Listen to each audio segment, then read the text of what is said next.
How to check dashcam connection status in FMS. Begin by logging into the Fleet Management System, FMS, for seamless access. To check the dashcam status, click on Dashcam.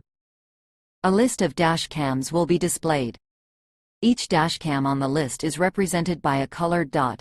A red dot indicates a poor network area, while a green dot indicates a good internet connection.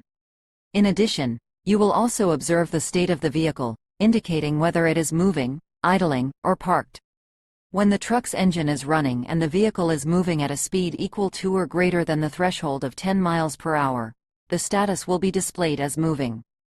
When the engine is running but the truck is not moving, with a speed below the threshold of 10 miles per hour, the status will be shown as idling. Finally, when the engine is off, the truck's status will be indicated as parked.